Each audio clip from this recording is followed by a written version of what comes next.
Bonjour à tous et bienvenue dans mon monde, le monde de Tis bien sûr. Il y a 15 jours, nous vous avons parlé de la MDPH et de son fonctionnement. Aujourd'hui, nous allons vous parler des aides que vous pouvez solliciter. Exactement. Nous allons décortiquer ensemble les aides financières, éducatives et professionnelles, afin de vous donner toutes les clés pour mieux comprendre et accéder à ces dispositifs. Donc, si ce sujet vous intéresse, retrouvez-nous après ça.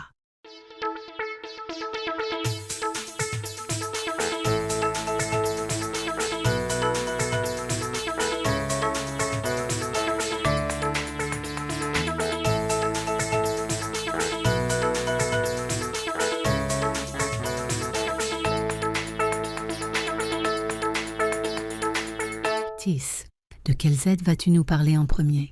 Je vais commencer par l'AAH, allocation aux adultes handicapés, qui est une aide destinée à garantir un minimum de ressources aux personnes présentant un handicap reconnu. Pour y avoir droit, il faut généralement avoir un taux d'incapacité d'au moins 80% ou entre 50 et 79% si le handicap entraîne une restriction importante à l'emploi. Cette allocation, d'un montant de 1 016,05 € au moment où nous tournons cette vidéo, soit en février 2025, permet d'assurer une sécurité financière minimum à la personne, en sachant qu'elle ne prend plus en compte les revenus du conjoint.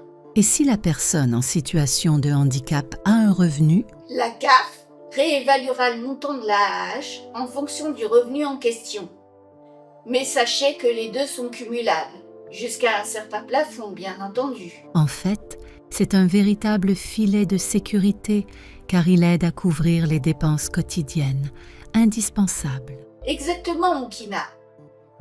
Maintenant, je vais vous parler de la PCH. La prestation de compensation du handicap. C'est ça. La PCH se distingue par son approche plus globale. Elle n'est pas seulement une aide financière, mais une véritable compensation des surcoûts liés au handicap. Grâce à la PCH, il est possible de financer divers besoins. L'aide humaine, par exemple le recours à un assistant de vie pour aider dans les gestes quotidiens, ou le dédommagement d'un aidant familial. L'adaptation du logement, modifications pour rendre l'habitat plus accessible et sécurisé. Les aides techniques, achat de matériel adapté tels que fauteuils roulants, prothèses ou autres équipements indispensables.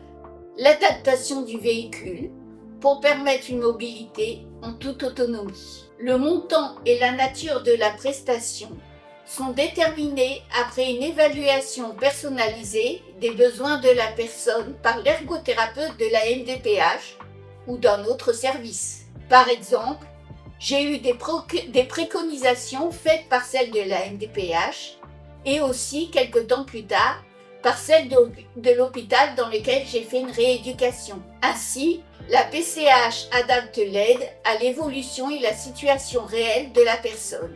Ces deux aides se complètent parfaitement. L'AAH assure une stabilité financière de base, tandis que la PCH vient compenser les dépenses spécifiques liées au handicap. Exactement, Moukina. Passons maintenant à l'AEEH, allocation d'éducation de l'enfant handicapé. Une aide spécialement conçue pour compenser les surcoûts liés à l'éducation et aux besoins spécifiques de ces enfants. L'AEEH peut couvrir divers frais additionnels qui apparaissent dans le quotidien d'un enfant handicapé. Par exemple, cette allocation peut aider à financer des frais de transport spécifiques pour se rendre à l'école ou au centre de soins, l'achat de matériel pédagogique spécialisé ou de technologies d'assistance pour faciliter l'apprentissage. Une aide humaine supplémentaire, comme un accompagnateur ou un assistant d'éducation, pour soutenir l'enfant dans son parcours scolaire. En plus de l'aide financière, la MDPH joue un rôle d'orientation très important. Lorsqu'un dossier est déposé, l'équipe de la MDPH réalise une évaluation approfondie qui inclut un bilan médical et une évaluation psychosociale.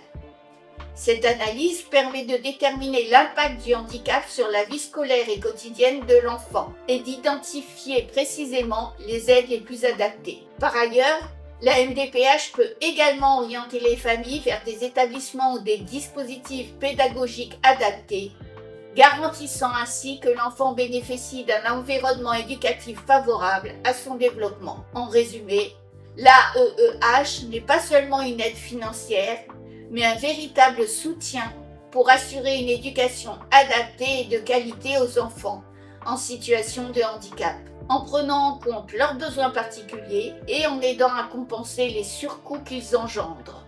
Tout cela m'a l'air parfait sur le papier, mais est-ce aussi simple dans la vie réelle? Effectivement, Moukina. Les réalités de terrain ne sont pas toujours en accord avec les bonnes volontés de l'administratif et il suffit d'aller au plus près des familles pour constater que la majorité se sont abandonnées par le système. Un autre volet crucial concerne l'insertion professionnelle. Parlons maintenant en détail de ce dispositif. Quel outil la MDPH met-elle à disposition pour accompagner les personnes handicapées dans leur vie professionnelle? Il s'agit principalement de la RQTH, reconnaissance de la qualité de travailleurs handicapés. Obtenir cette reconnaissance ouvre la porte à de nombreux avantages. Elle permet notamment des aménagements en entreprise.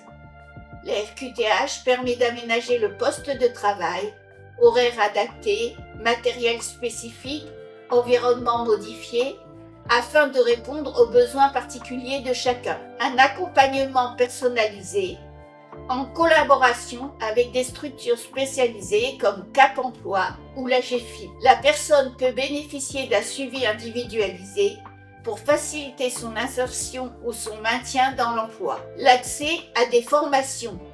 Cette reconnaissance favorise l'accès à des dispositifs de formation continue, permettant d'améliorer ses compétences et d'augmenter ses chances sur le marché du travail. Et des aides financières spécifiques. Certaines entreprises peuvent bénéficier d'aides ou d'exonérations lorsqu'elles recrutent des personnes reconnues travailleurs handicapés, ce qui encourage l'embauche et la valorisation de compétences diverses. La démarche pour obtenir la RQTH passe par une évaluation de la situation réalisée par les MDPH.